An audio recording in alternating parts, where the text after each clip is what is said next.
I get the question all of the time. What is it like to be a CIO? How do I become a CTO? What's the credentials for a digital or data officer or to lead product management in an organization? Hi, I'm Isaac Sacolick. I'm the author of Digital Trailblazer. Welcome to the author interview series.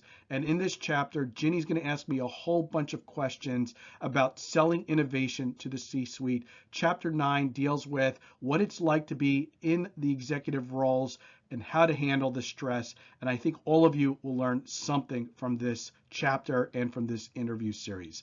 Hope you enjoy.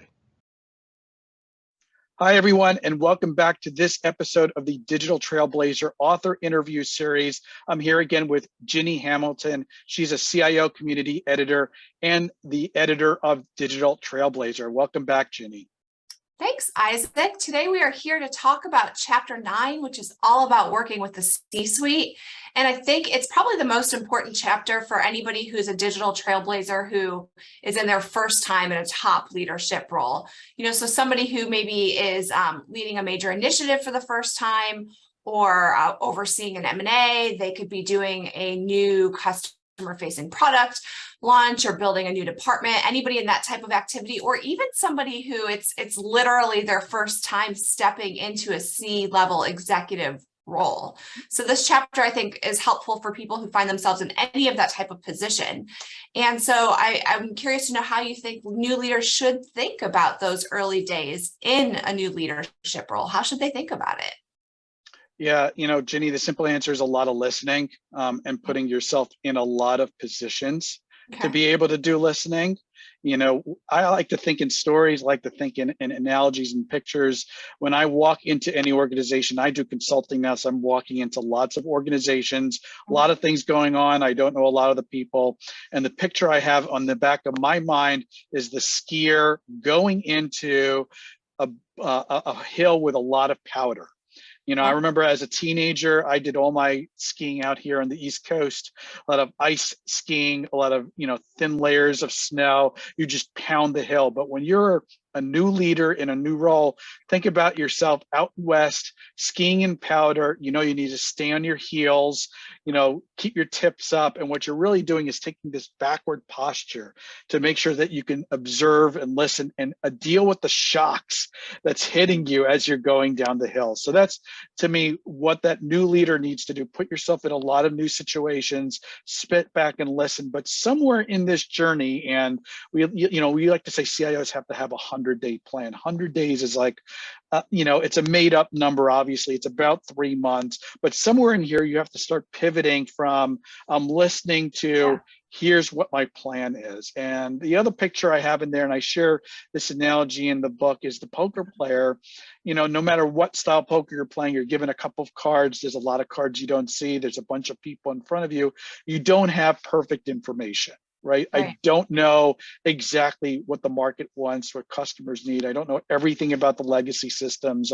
I don't have every knowledge about the risks. I don't know everybody on my team, but somewhere in that sort of 3-month period of time, I need to start transitioning into, let's start putting some plans into place. Let's start looking for minimal viable solutions and getting some feedback. And I think that's really important for that CIO. And any time you're taking on a new leadership role, is figuring out how to do that, transitioning from listening mode to I'm actively trying and testing some of my ideas.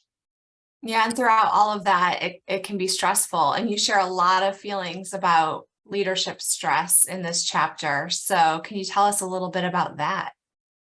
Yeah, I honestly, Ginny, I don't think this part of the role is talked about enough. And I've done enough conferences, I've spoken at them, CIOs in particular, CDOs, we have to have a presence, especially with our organization, that we have a command of the operational issues, that we understand the technologies, that we have a pretty good idea of where the organization's going.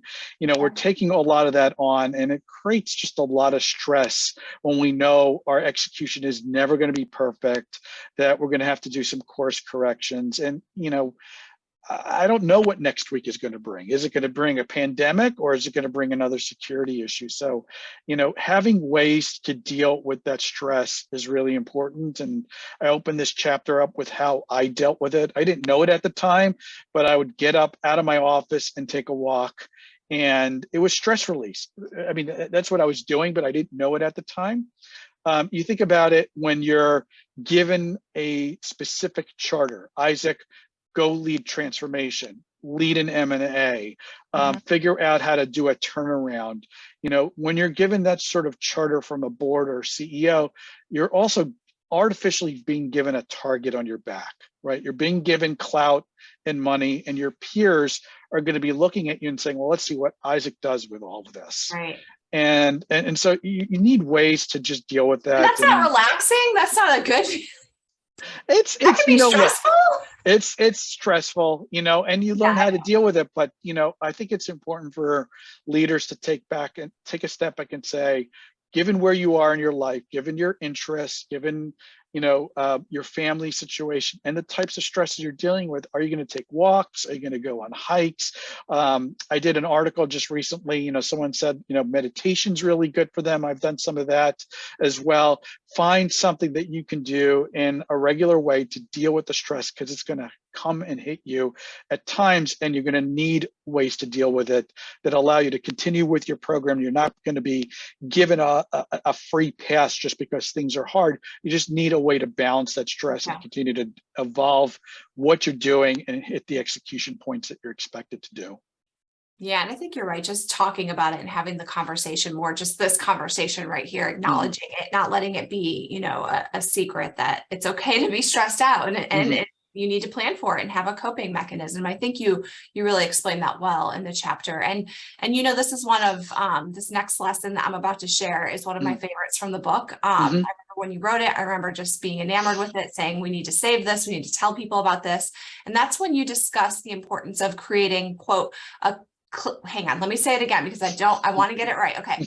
You discuss the importance of creating collegial debates and conflicts, but avoiding a competitive culture. And so I really just loved that distinction. Like, how in the world do you create, as a leader, collegial debates and conflicts? You're creating debate and conflict, but you're doing so in a way that doesn't create a competitive culture. And I know you talk about it in the book. That's why I love it. You're not just saying it for the sake of saying it. Like, you believe it. You know the importance of it. Talk to us about what the difference is and why conflicts are so important in digital transformation.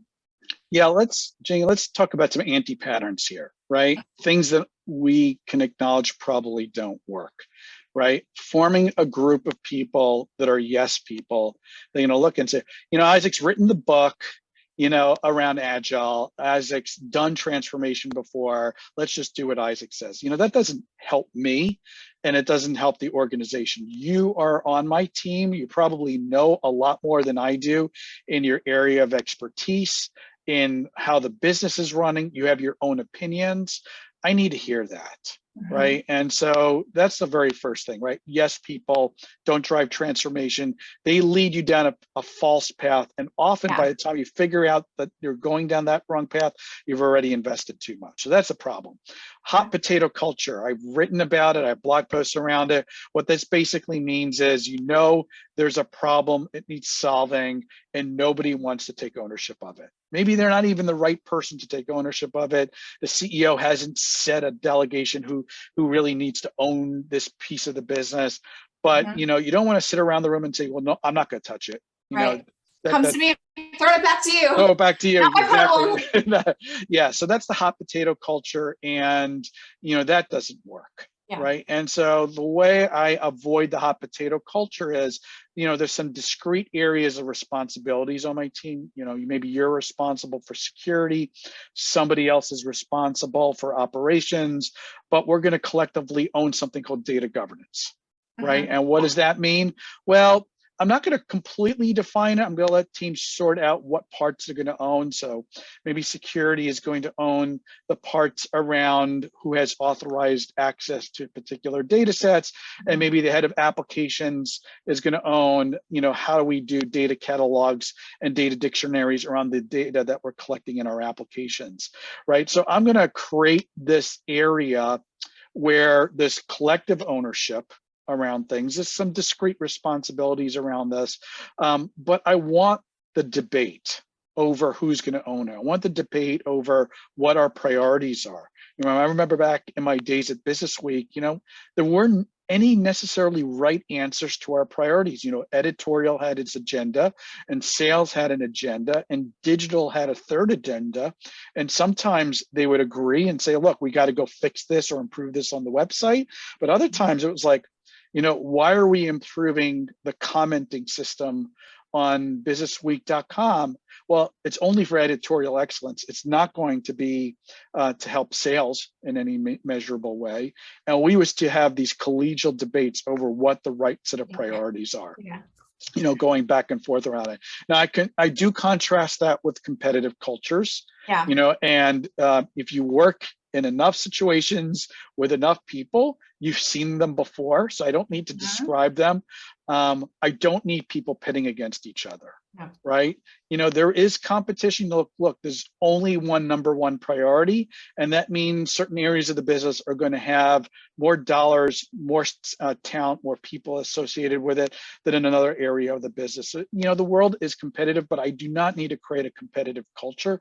We're going to find ways to work together and collaborate with each other, but we're also not going to be yes people. We're going to find ways to share our opinions in our meetings, debate what those mean, and then come out of those meetings with some decisions on how we're moving forward.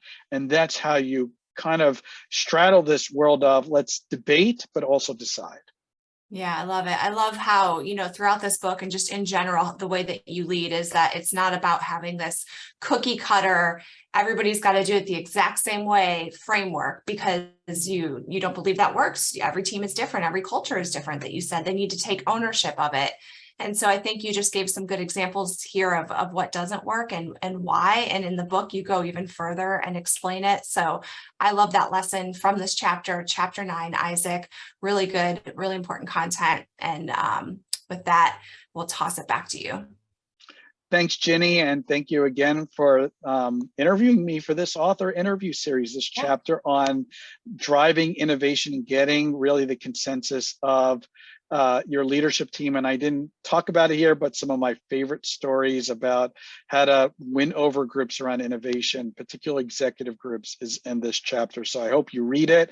I hope you come back to me with questions, and we'll do the next interview very soon. We'll be sharing the next interview in this series around chapter 10. Thank you for joining us. Thanks for watching this episode of the Digital Trailblazer author interview series. Please sign up for my YouTube channel and subscribe. That's the Driving Digital Stand-Up. And if you buy the book, Digital Trailblazer, you'll learn how to get access to the Digital Trailblazer community, where I have tons of more content and videos to accelerate your learning around digital transformation. Thank you and have a great day.